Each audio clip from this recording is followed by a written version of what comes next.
All right, folks. It's on a Sunday evening here in Durham, North Carolina, and we're actually going to do a special broadcast today. We're going to talk about a lot of things that are going on in the society, what's going on in the world, and of course, the very important role that we should be playing with Mother Earth and what Mother Earth is all about. So definitely, we need to be paying attention to that. I know that I've been paying attention to a lot of what the animals and things of that nature have been doing. I know there have been reports of like dolphins appearing in places where they used not to be at, and of course, I've even seen rabbits and other things popping up around this community and actually being fairly friendly, not being as what some people might consider scared or other things of the humans, because they know that us humans have been going through some serious changes lately in terms of fighting the coronavirus and things of that nature. I'm pleased to have Billy join me in the conversation. Billy is here with us, and Billy is definitely one that is a fan of Mother Earth and Mother Nature and all of that. So definitely glad to have Billy on the conversation. I know that in Talking to Billy, she had talked about being involved in earlier in the Native American culture. We know celebrate a little bit of the human connection to Mother Earth. I'm actually of the opinion that over the last several years, we've been getting away from that. But, coronavirus and other things came along and they've actually gotten us to, in my opinion, become a little bit more grounded with the way that we should treat Mother Earth and things of that nature. Now, whether this is a temporary reprieve or a permanent reprieve, who knows? But I'm hoping that it's going to be a more permanent kind of thing and that we will have respect the ways that our ancestors wanted us to have that kind of respect with Mother Earth and what is going on. So definitely glad to have Billy on with us. Billy, tell us where you're joining us from and a little bit about your background and also what your thoughts are about how you're coping with the coronavirus and what we're going on with the pandemic and also just how you're coping with life in general. And if you think that we as Earth citizens, humans, are actually doing a better job and maybe it's being forced on us because of what we're having to deal with the pandemic. But I'd love to hear your thoughts as to what's going on in the world and your thoughts on it. Hi, Mark. There is a pleasure to be on your show, and my little bit of background that I do have, which is probably about 64 years of it, but I'm from northern Alberta, Canada, and a little town. I was raised in northern Alberta, which is a town called Manning. I now live in just a little small community outside Grand Prairie. And I've had this gift of reading animals, communicating with animals. And since I was just a child, I come onto this planet. I really believe in my own heart that we are not from here. We come onto this vessel that we choose to. And it's a beautiful gift to be able to talk and to heal the animals, that's for sure, and as well as Mother Earth. As far as this coronavirus stuff goes, it's a bunch of BS as far as I'm concerned. It's a form of control for them to keep controlling us. And I think a lot of us all over the planet have had enough of it. So it's time we stood up.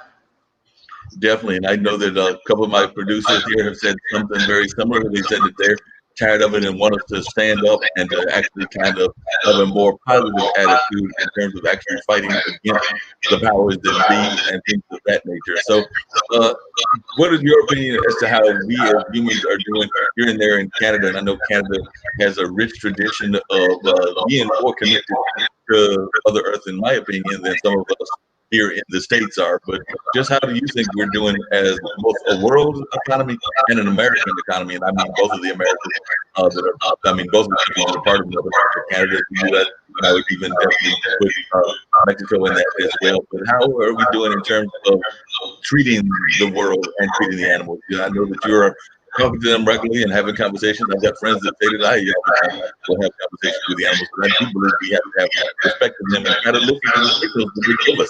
I'm of the opinion that we sometimes don't give enough of the warnings that they're giving us. I remember that even when 9/11 happened, I was talking to friends of mine from New York, and I know that was almost 20 years ago, but I remember not seeing some of the animals being around as much as they used to be. And it's my opinion that they might have gotten messages from the Most High, the higher spirit, whatever name people want to give it, that us humans were about to get really stupid, so they might want to duck and dodge and hide.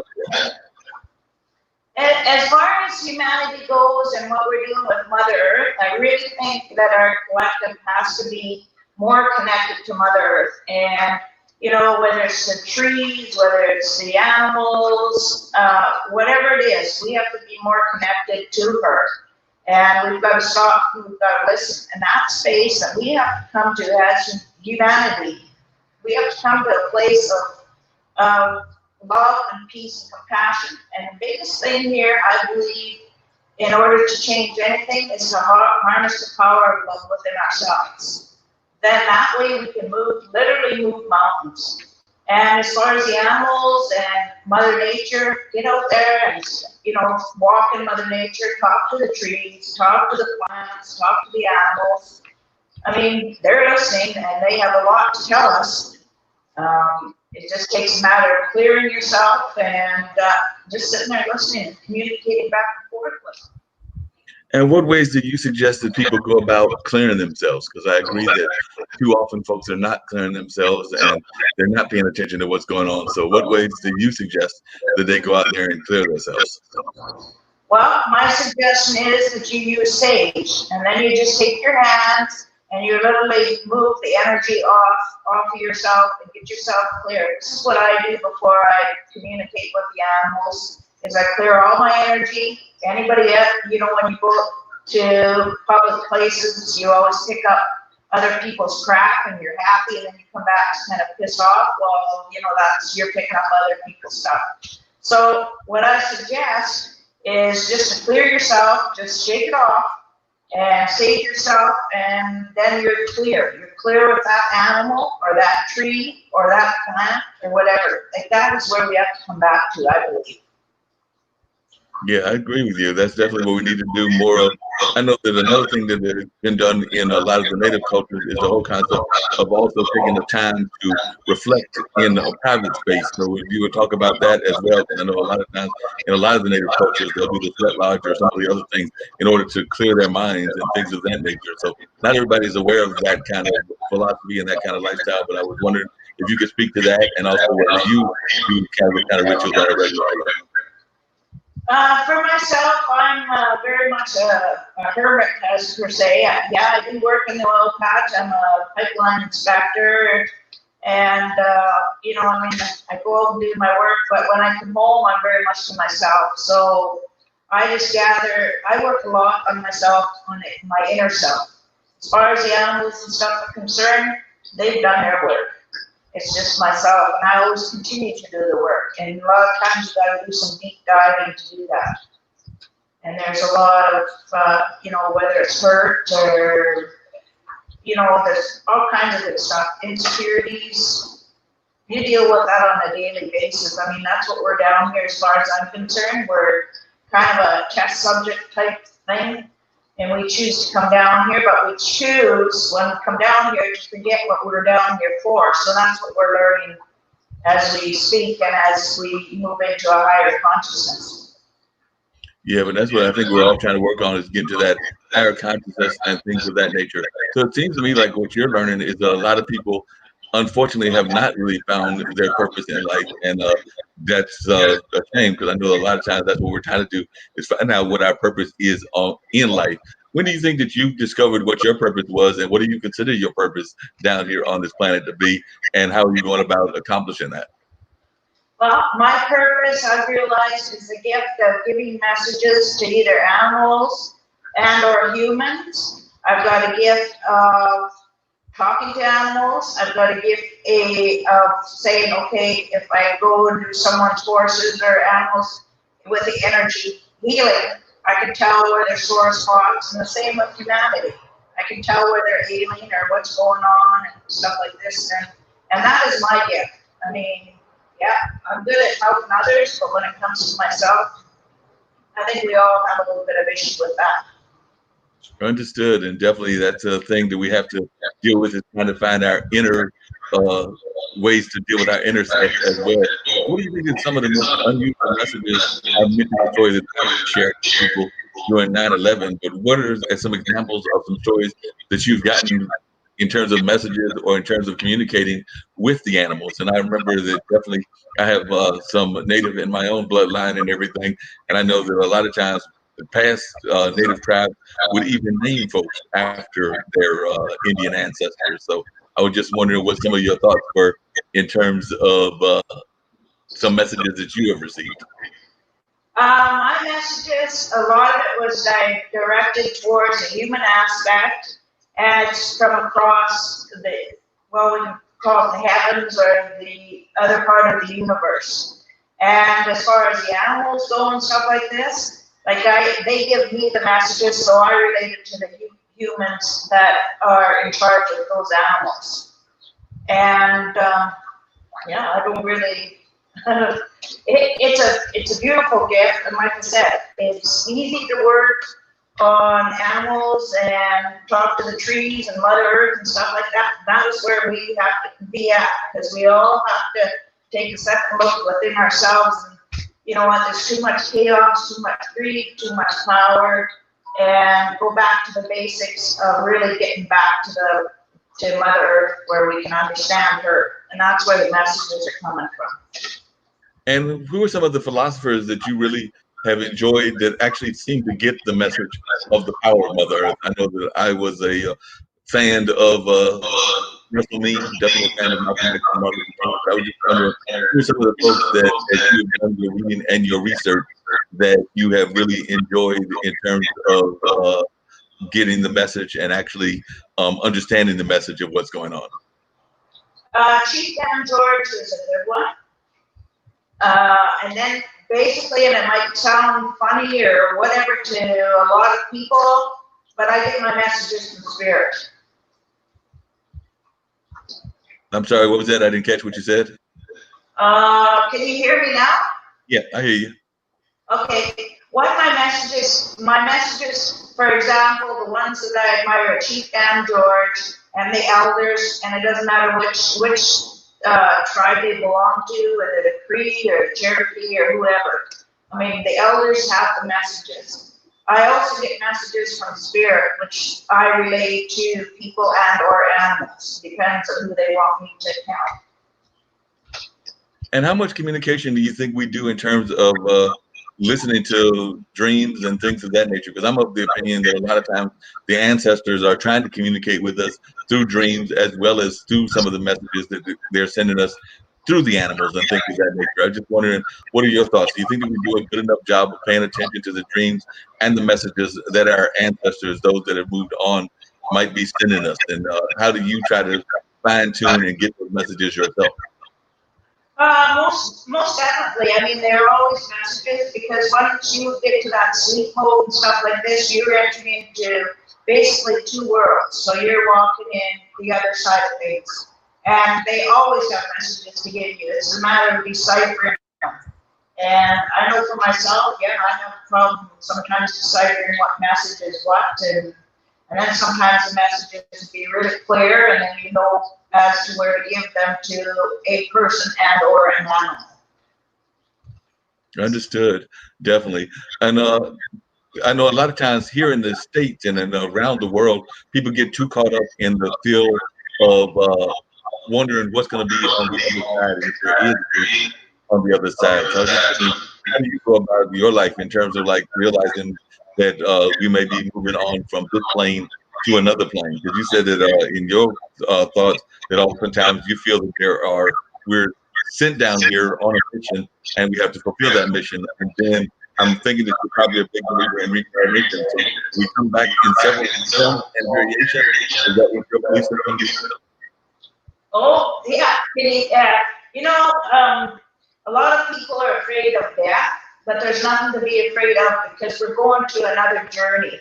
And that journey is awesome, because from there we get to choose if we choose to come back here or if we plan to stay. And actually, a lot of times I walk between both worlds. So I could be down here, but literally I'm walking up there with my grandmothers or my star brothers and sisters. And yeah, it's, I know at my age and stuff, since I recognize my gift and whatnot, it's kind of hard to get out here on the public and, it's just like, okay, let me do my work and continue on, but I guess it's not that way, right? Yeah, definitely. And I agree with you that you have to pay attention to those that have gone on. I know that I still feel connections with both of my grandparents, actually, and both of my granddads, who have both passed on, and definitely some other relatives that have passed on. So I definitely feel connected to them. And I try to see or hear some of the messages that they may be sending in through the dream world and things of that nature. I do sometimes wonder, and I know some people wonder if they're going to, because I know some people think that through the process of coming back and through the process of reincarnation, that you're going from one end of the spectrum to the other, with I guess humans being the top of the spectrum. And then I had some friends that would openly say that they do not want to come back as an ant. And I'm like, well, the ant may have a better life than you in some ways. That's true. You know what? They never leave you anyways. They're always with you. You can talk to them anytime you want. And, it's a beautiful journey. It really is. And that's why on the native side of things, that you have weights and you celebrate their death as per se on this lifetime, and then they choose to go to another life. Now, whether they come back as a man or a woman, that's totally up to them. But at the same time, death is nothing. It's a beautiful journey. Yes, I agree that life is a wonderful journey, and definitely it'll be interesting to see what's on the other side. And I know some people have talked about being able to see the light that might exist afterwards. Have you had talked to folks in your communication or in your experience that have actually had that experience, and what have they shared with you about that experience? And are you expecting that when your end comes that you'll be ready for it, or how are you preparing just in life in general? I was just wondering if you have made that journey. I was close to death a few times, but my sister, she did die, and she was telling me that she did, well, she's back, of course, but she died for a few seconds, but she had a choice of whether to come back or not. And I believe in my own heart of hearts and in the spirit world, that if you're not finished your journey, you will come back. You have that choice if you're sitting there in front of the Creator, so to speak, and you just have that choice because you're not done what you're going to do. Like if somebody asks you, okay, tomorrow you're going to die, is your life fulfilled? Personally, I'd say no. I've got a lot of healing to do and helping and assisting with Mother Earth and creation to get to that point of love and compassion.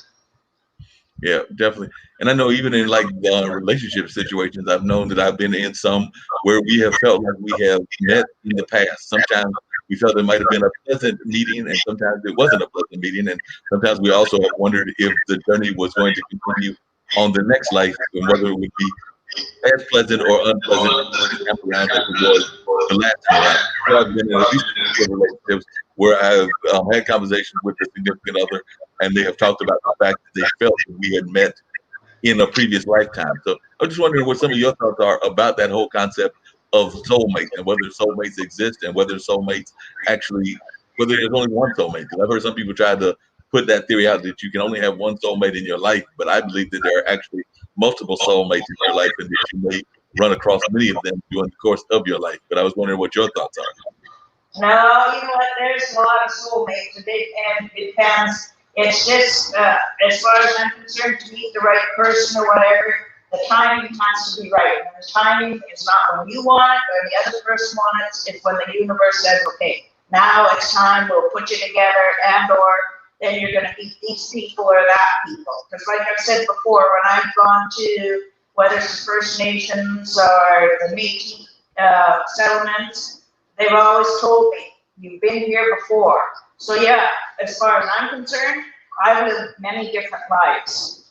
And, it's the whole aspect of the whole thing it's a wonderful journey. Sure, down here, sometimes what we're going through and stuff like this, it's a bitch, but at the same time, I just hope that everybody realizes it's a test too as well. And you will meet your soulmate, as per se on that level, and it might could be your brother, your sister, your uncle, or whoever. And I'm not talking about, boyfriend, girlfriend. I'm talking about soulmate that you can communicate with, and you have a lot of things together, and you can also keep moving forward on the journey and help make a difference with Mother Earth and humanity. Definitely. What advice would you give to humanity right now? Like I said, we're going through so much with the coronavirus, with what's going on with Black Lives Matter, and with so much else. What advice would you, as one that tries to stay in tune with Mother Earth and what Mother Earth is talking about, what advice would you give to folks? My suggestion would be to look inside, and that's where we all have to look. Instead of the outside, look on the inside. And from where we come on the inside is what makes a difference towards the outside, if that makes sense to you. Makes a lot of sense. But would you explain just a little bit further for those that might be listening to it and want to get a little bit more detail as to what that philosophy means? Well, that philosophy, as far as I'm concerned, is okay. For example, Jesus came down, or he was born on this planet. He was an ordinary man, just like yourself, whoever, a human being, but he had 100%. He was using 100% of his consciousness. So that is the point where we have to get to. Sure, there's this coronavirus stuff going on, and there's the cabal going on, and all this kind of good stuff. But you know what? That really doesn't matter. It's a matter of how you are within yourself, how you treat yourself, how you treat others. Now, when you start feeding into all this coronavirus and what's going on, it gives the negative energy. If you give it to that aspect of things, it'll keep growing. If you don't pay any attention to it, then it won't grow. Focus on the love and the compassion and what you can do to help make yourself better and what you can do to learn. Because it doesn't matter if you have tons of money or whatever, like a lot of material things, that doesn't matter. What matters is the thing of going, once we cross over that line, what did you learn? What did you learn down here? How did you treat the people or the animals or the Mother Earth? I believe that's what that's about. Wow.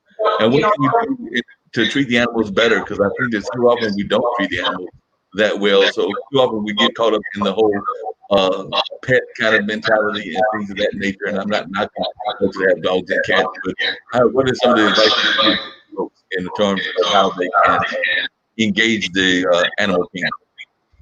Well, I believe, in my opinion, listen to your animal, talk to your animals. Doesn't matter even if it's not your animal. Sit there and take your time and just listen, because they have a lot to say. They have a voice, and I've written a book here, and it's called Quiet Whispers. But they do not talk like out loud, as to say. It's communications, telepathy, and that's the point and stuff where we're to get to.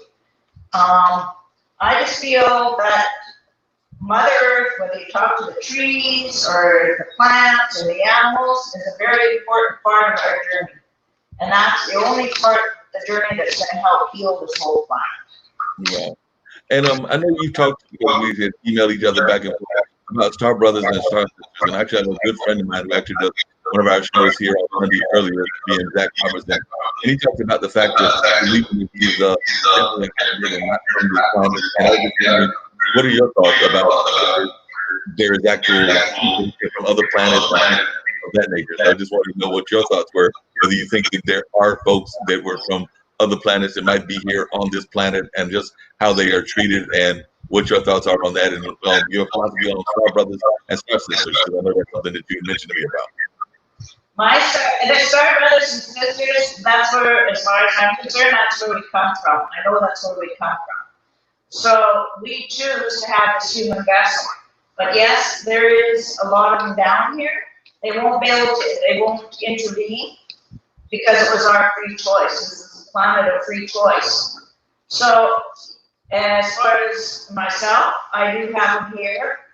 And I've been trying to sell my house for the last 3 years. Reason being why it's hard to sell is because they're here and the vibration is a lot higher than what people are used to. So I've had people stay here and say, you know what, okay, we've seen this entity or whatever. If I've seen them, they don't bother me. I know what I have to do. They know what they have to do. My dogs see them. And that kind of makes it kind of difficult when people do come over if they don't have the understanding of where we come from. Yeah, and I think a lot of folks don't have that understanding. I was wondering, because you mentioned Jesus earlier, but I'm of the opinion that a lot of the great prophets of many of the religions. One of our producers is from India, and of course, there's that rich Hindu and Buddhist culture around those areas. But then there have also been great Muslim prophets and Christians. But I'm of the opinion that a lot of these prophets were had a very similar message. Love and healing and things of that nature. But I do sometimes think that the religions have gotten too tied up in what I think probably the Bible would consider almost like a new version of the Tower of Babel, where there's a lot of confusion to what's going on in religion. And I was wondering, what are your thoughts on that? Is there too much confusion in organized religion right now, and us not paying attention to the true message, but only paying attention to the personality? You know, Mark, here's the thing. This is my personal opinion, and nobody has to believe it or whatever. But all these prophets, so-called prophets and stuff, yes, they were down here. Yes, the message was to learn that we have the power within to do the same thing as they did. To really, like the biggest, I believe, the biggest obstacle for humanity down here is to learn how to harness the power of love within yourself. That makes a lot of sense, and I agree with you on that. That we have to learn how to do that and all of that kind of healing. Now, I know that you said it in your mind that there's too much of those conspiracy theories going on. So, what do you mean by that? I know in one of our emails you said that you think that there are too many folks believing in conspiracy theories, but then you also said that there's definitely you have to be careful of the power. What exactly were you talking about? What exactly mean? Yeah, what I was saying, Mike, was just say, okay, yeah, I'm very much an activist too in the so-called conspiracy stuff, but I also realize the more you feed into something, the more it grows. You take 9/11, for example, you look at all the compassion throughout the whole planet that it created. So I believe that acknowledge it and let it go. But at the same time, harness the power of compassion, the power of love, the power of understanding animals, all this kind of good stuff. That's where it is. And then once you change, everything around you changes. Yeah, that's very true. I can see where that definitely when they start doing some of the even some of the transcendental meditations or start trying to internally understand who they are, it does seem to give them a much better concept of themselves and a much better attitude to themselves. Actually, sometimes, and this is just my personal thought, I wish it was almost mandatory for some of our world leaders had to spend some time with some form of meditation or reflection, because then they might not do as many of the crazy things as they do in the world. I mean, I know we talk about wanting prayer in the schools, and I'm not knocking those that want that or wanting other things, but I do think that sometimes we just need in all of our institutions. I would even argue in our workplace, it would be great if we just could have maybe at the beginning of the day some type of reflection period where you actually had to put yourself in tune with what is going on in Mother Nature and around the world. Exactly. And that's the best thing. Like, I mean, as far as leadership, it doesn't matter what country it is on this planet, there needs to be a person or persons in charge. And we can all be in charge of this too, because we don't need no governments and all this kind of good stuff. All there has to be is someone in there that has respect for creation. Yeah, definitely. I can understand that. Definitely have that great respect for creation and a great understanding of what creation is all about. That would be great if that would happen. I was just wondering, when did you first come into your own understanding of your own roots and everything. And if you would, just share a little bit about your own personal history and what your roots are. Because like I said, I noticed you said that you have some family members, I believe, that are First Nation, but I was just wondering what your own roots are and how you came about discovering your roots.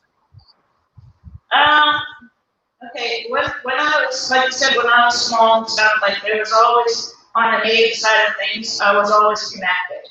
Now, it doesn't necessarily mean that the parents, if you're born through anything, are native. I mean, in the big pictures of things, yes, we are definitely all native. But at the same time, as a human being, yeah, there's certain lineages and all kinds of good stuff. That's where I say, okay, yes, I do follow the red road. I do the spiritual. I honor the Mother Earth and I honor the animals and my ancestors. And, you know, as far as that growing up and stuff like that, yeah, we did a lot of, you know, working with our brothers and sisters, and we didn't have no judgment as to say, okay, well, he's native or she's not, or whoever. It doesn't matter. It doesn't matter what color you are. It just doesn't matter. I mean, and as far as the spiritual aspect on my journey, I've been on it ever since I came down here, and I choose to come down here. So if I can make a difference in someone's life, that's awesome. That's a great thing. Yeah, definitely. Anytime we can make a difference in anybody's life, that's always an amazing thing. I was just wondering, do you think that in some ways we might be trying to infringe too much on things that maybe we should not be infringing on? I'm thinking about like the fact that we are going back into the space exploration once again, and I know that one of our producers has done work with NASA, and we've done stuff around the ocean, which of course we have all kinds of unsupported things. But I was just wondering, what is your feeling as to how Mother Nature and the Earth and society are feeling about us making these voyages into, say, space or into the depths of the ocean? You know, Mother Earth, she can take care of herself. She's more resilient than anyone ever knows. I mean, you know, humanity is the ones that, like I said, we have to choose the right paths in order to save this planet, because it's going to basically to hell in the handbasket if we don't start standing up and start saving, you know, doing the right things, like whether it's the plastics of the oceans or whatever the case may be, you know. And what to say? I'm just kind of lost right now because, yeah. No problem. One of the things that I've noticed, and I was just wondering what your thoughts on it, is I know there's been a move to like the minimalist society and to have like more and more people trying to step back and not spend as much time with electricity or as much of wasting of resources, whether that's not going on as many car trips, whether that's not going on with that in order to save the environment. Do you think that humans are doing enough of that? Because I know that even a friend of mine actually interviewed a soil researcher who actually just won a major world prize about his soil research, and he lives in Ohio.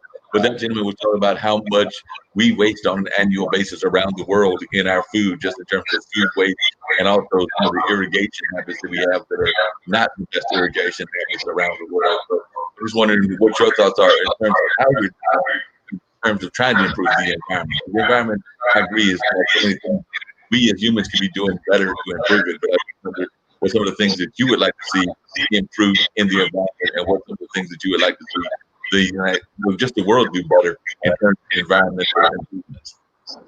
You know what I'd like to see is us all go back to, a lot of people will do it because we have too much convenience and stuff. Go back to the good old days when you lived off the land and you did bartering. Okay, you want to do something for someone, then they do something for you. And you live off the land and you respect it. Now, I know we're at that stage where, I mean, we've got so much going on here, whether it's money, greed, power, or whatever. But the only thing that a person can do as an individual is work within yourself and show others the love and compassion that you have. Well, like I said, whether it's the animals, Mother Earth, whoever. That's where it all comes from. And I believe in my own heart of hearts that once you start working within yourself and things start changing, then, like I said, everything else changes. As far as all the chaos and stuff going on in the world, the more you feed into it, the bigger it's going to grow. The more love and compassion you give, and the kindness, then that's more it will grow. As far as saving the plant and stuff, gotta use your good judgment too. There's too much crap out there where I believe that we should go back to where there's hardly anything in order for people to get a reset. Yeah, that makes a lot of sense. And I do wish more and more people would do that. By the way, I did see that we had a person comment, I believe, on Twitter, Freeman788. So he was watching, and Tim Tong, my friend from Pennsylvania, was also watching our as well. So if folks got any questions that they would like to share or anything they would like to comment on, we are always here waiting to hear from the comments when we're having these great conversations with our different guests that we have on a regular basis. But I was also wondering, just as we get ready to wind down in the not too distant future and everything, what are some of, when you talk to your folks in First Nation? Well, I had two questions. One, I have a cousin who is very much involved in the powwow. There's a lot of the powwows around the world and around the country, and I was just wondering, are you a big fan of that powwow culture? Because I know my cousin Berna, she has a part of Raven Street. She has a dance school in Holliston, North Carolina.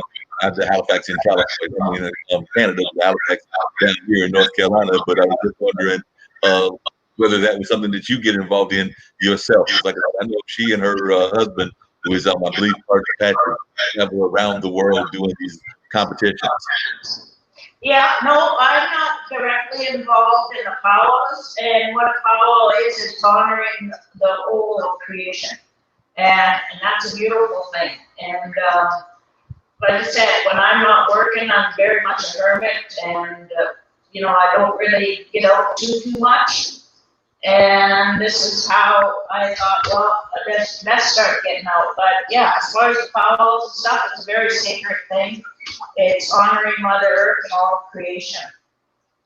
No doubt about that. It's definitely honoring Mother Earth on a regular basis. I know you said that you're a hermit, and actually, surprisingly, to do this kind of work, I will sometimes have my hermit moments as well. Because like I said, I do this kind of work. I will also take some time to reflect or spend some time internally. So I may get out with some of my friends and things of that nature. I do also spend some time internally, because I think that you have to have those moments where you're internally spending time with yourself. Like even the most popular person in the world, I think, sometimes needs to have some reflective time away from that hustle and bustle, just in order to survive and in order to thrive. That's the philosophy that I have. Like sometimes you need to have that downtime and that reflective time.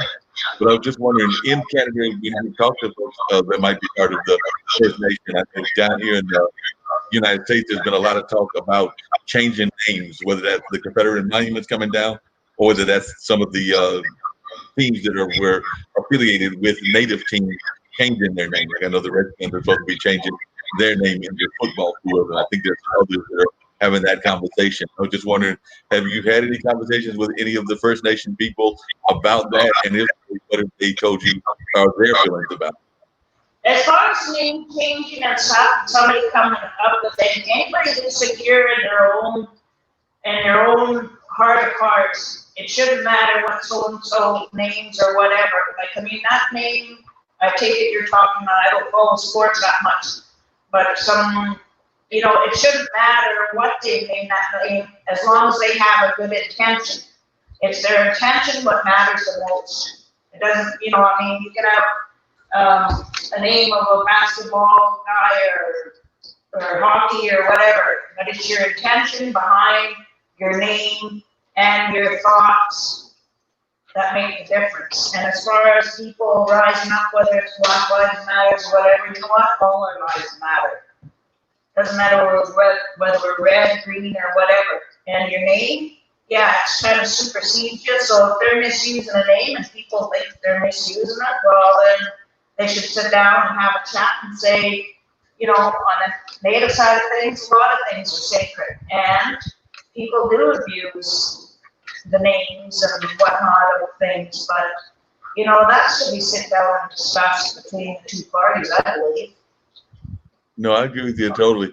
I know one of the things that really threw me off, and I don't know if you ever read the book, but I just finished. Well, I'm actually in the process of reading. I haven't finished it, but I've been reading "Bury My Heart in Wounded Knee," which actually talks about the history of the First Nation and the way that America, when it was created, basically cheated the First Nation out of a lot of their rights and things of that nature by basically uh, putting out some contracts and other things that were totally unfair and totally unjust.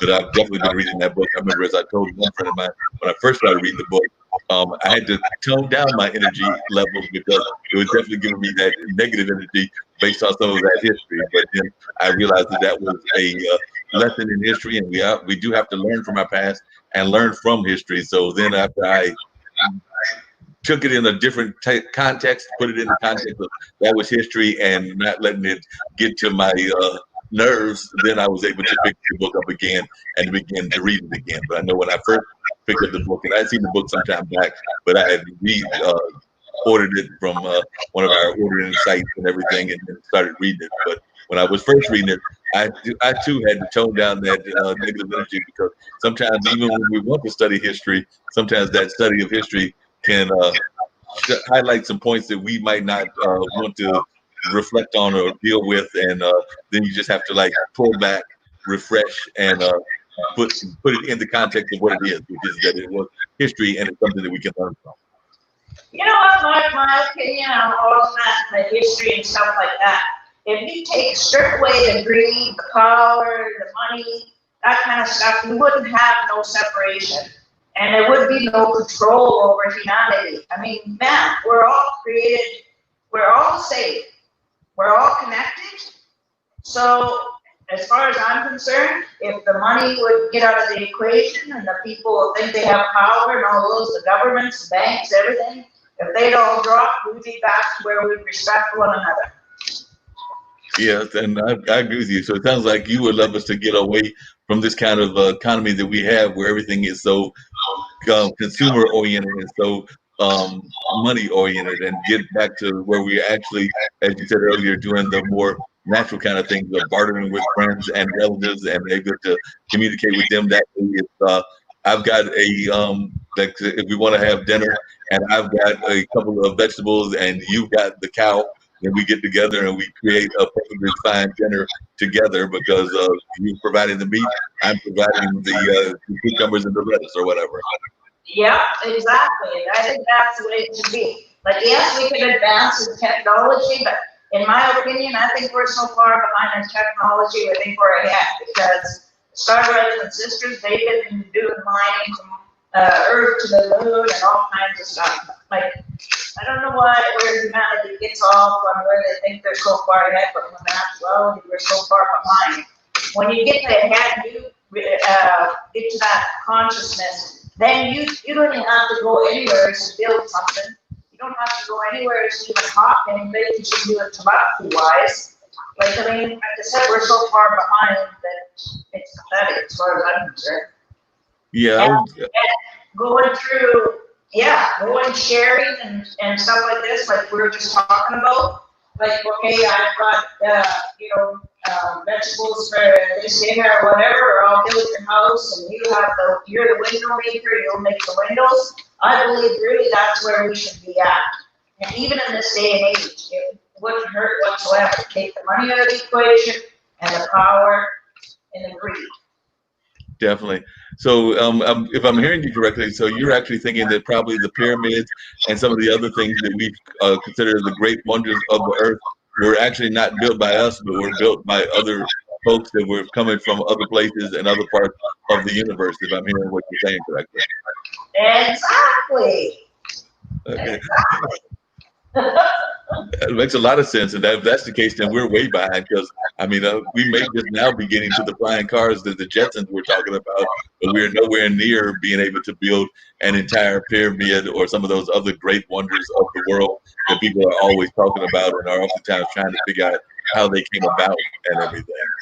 Oh yeah, and and the government, don't worry, they've got these underground tunnels and stuff like this, and they're doing, tests on humanity and stuff like this, and you see all these kids or these people go missing. I believe a lot of it is the government takes them. Plus, I believe also that the alien species called the Star Brothers and Sisters, they're not all negative, and it's love and light is what it is. But humanity tends to create all this chaos, and then people fall into it, and then create a bigger chaos. But when you look at it with love and light, it makes a big difference. Like, I mean, man, it's a simple solution to life. What more could a person want? Yeah, that makes a lot of sense. And I'm also wondering, even some of the great First Nation societies, because I know I've done a little bit of studying of some of the great things that happened in Mayan culture and Aztec culture and things of that nature. And I'm wondering if they were not also receiving some of the aid, or might have even been members of the Star Planets and Star Brothers and Star Sisters that were there building these things. So I'm just wondering, do you think that some of these earlier First Nation people were members of the planet from other places, or what are your thoughts on that? Yeah, I believe that. They're still down here. It doesn't matter whether the First Nations or the Cree or the Métis or whatever. We're all, like I said, we're all connected. And yes, our Star Brothers and Sisters are down here. It's just the only bugger is that we choose not to remember who we are and what we are, and why we're here. And that's what we're learning now. Wow. And yes, Yeah, like I said, I know that my good friend that does his show, he definitely is of the opinion that he was sent down here. Part of that is he's definitely a fan of punk music, but he also definitely sincerely believes that he was sent down here on a mission. He's accomplishing that mission. He wants to do more of that mission before going on to the next plane or whatever that next plane is. So I think that there's a lot of folks like that that have that kind of philosophy and that kind of thought going on. So you said that you're in that part of Canada where you're in right now. Are you looking to stay there in terms of like going, and what are some of your ambitions and what you hope to accomplish? And also tell folks how they can reach out to you if they're hearing this message and would like to learn more about your philosophy, your thoughts, and how they can possibly even connect with you if they're interested in connecting with you in order to try to bring about some of this change that you would like to see happen.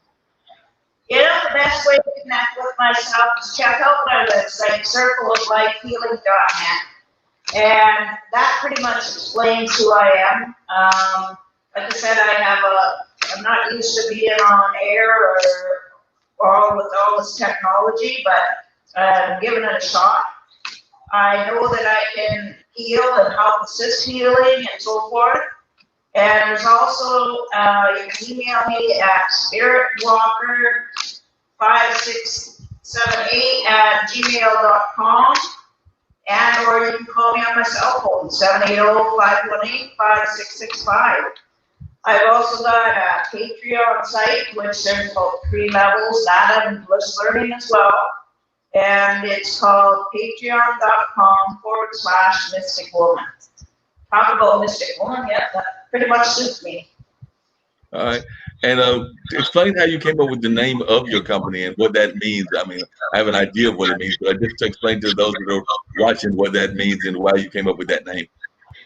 The circle of life to me means, okay, helping the animals, the healing, the communication, helping humanity, healing the communication, talking to the rock people, all kinds of stuff. And I've been through abuse, I've been through mental, physical,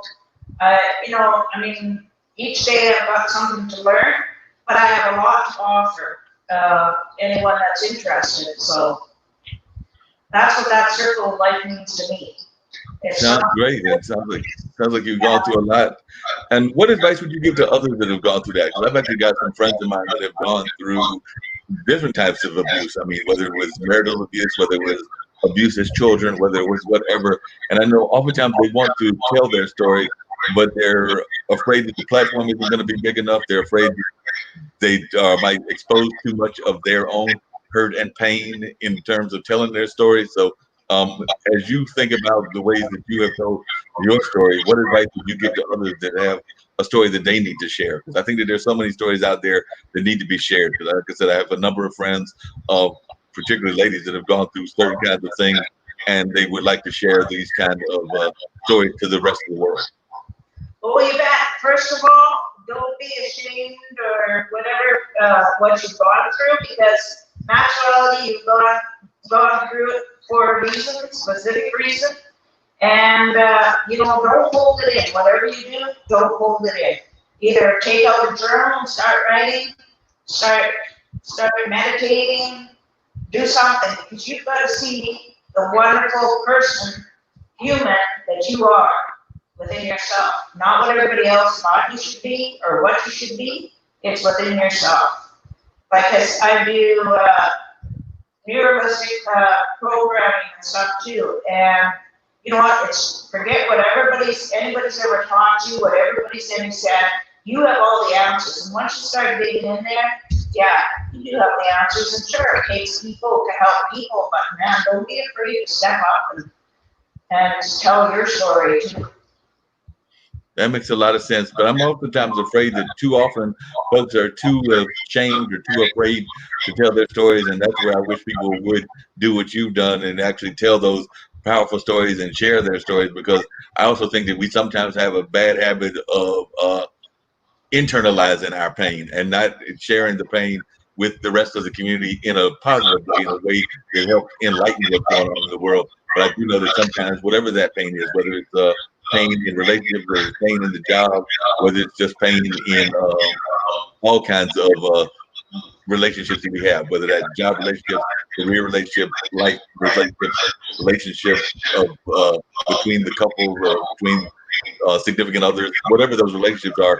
I do feel that too often we internalize things, and it sounds to me like one of the things that you try to encourage people to do is to actually tell their stories and share their stories. And it sounds to me like that's part of your healing process as well, not just for yourself, but also for your clients. Oh, you bet. And then, even helping others to heal, whether it's the animals, plants, whatever, humanity, it helps you to heal too. And never ever feel that you're not loved. I used to feel that many, many years ago when I went through the mental and physical abuse. But you know what? I look at it now and I think, you know what? That was a gift, because that showed me the strength of the power within myself. It's not to control anybody or anything like that. It's the power and also the knowledge to know that we are all loved.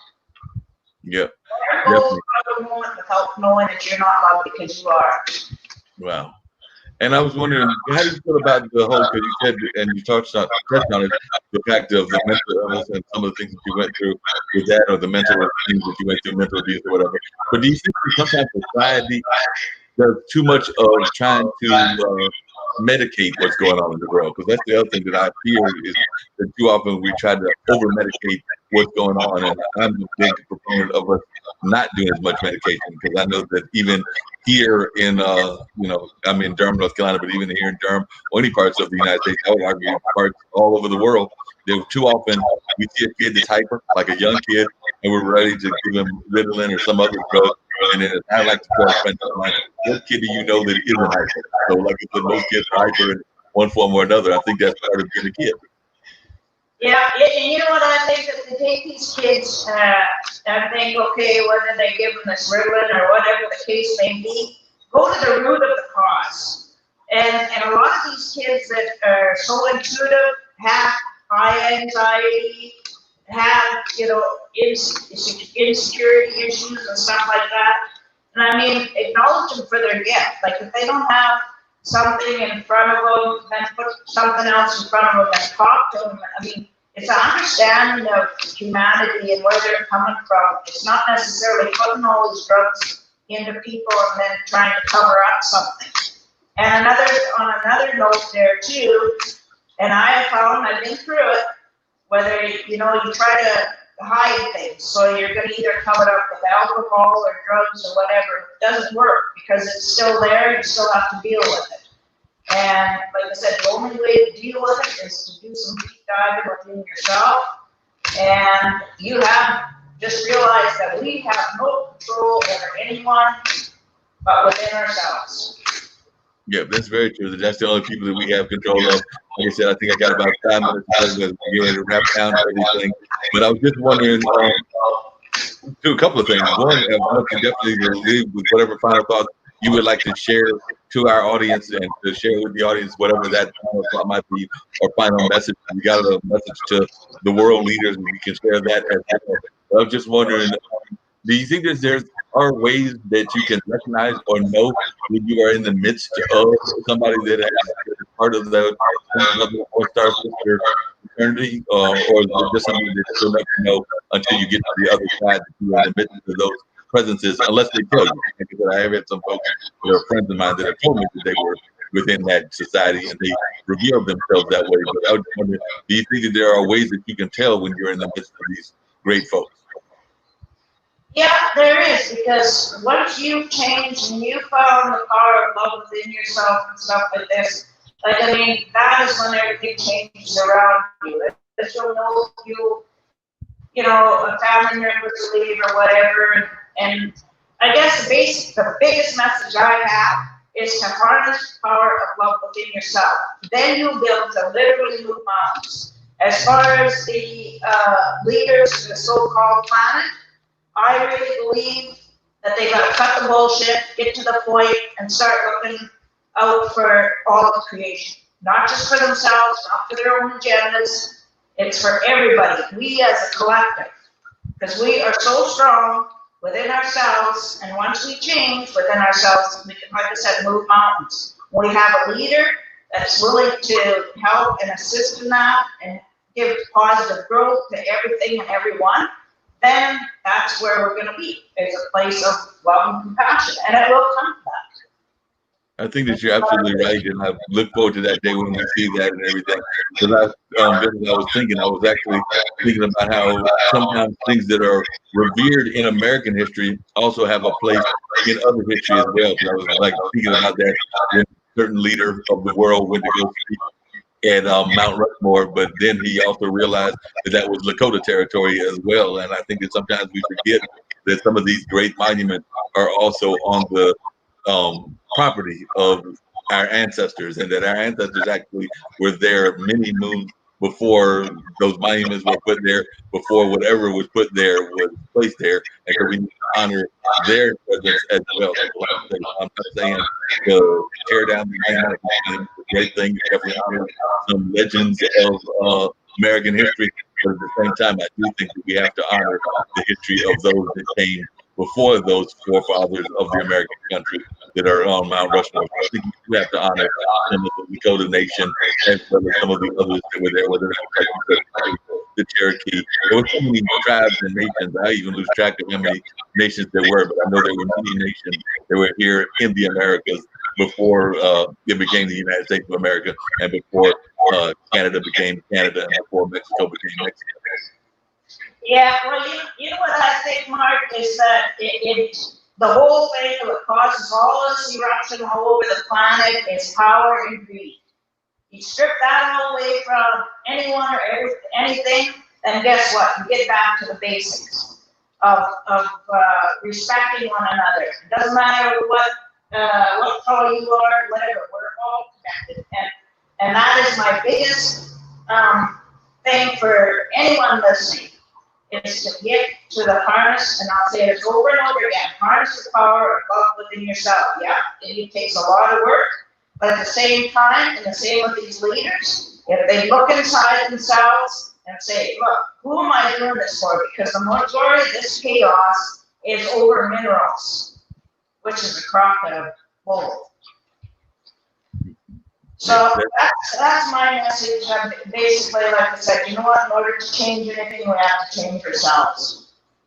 And that's a very powerful message, and I think it's a message that many of our listeners that have been watching us can definitely take heed to, which is that whole concept of definitely changing ourselves and changing ourselves for the positive. So like I said I would be with you for about an hour, and that's about where we've been at. So I'm here to wrap everything up. So once again, if you've got any last words that you want to share, this is your opportunity to share those. If you want to give people another shout out as to how they can reach you one more time, or you just got any other powerful words of wisdom, because I do appreciate the wisdom that you have shared, and I thought there was some great insight that you gave, and I hope that people are definitely listening to what you said and are paying attention, because I thought there was some very powerful words that needed to be heard. But if you definitely have any other things that you'd like to share, even about your past or about just life in general, then the floor is yours. You know, Mark, I'm very grateful to be on your show, and I know the exposure makes a big difference. I'll tell you what, if anyone wants to get a hold of me, like I said, email me at spiritwalker5678@gmail.com or phone me on my cell phone, 780-518-5665.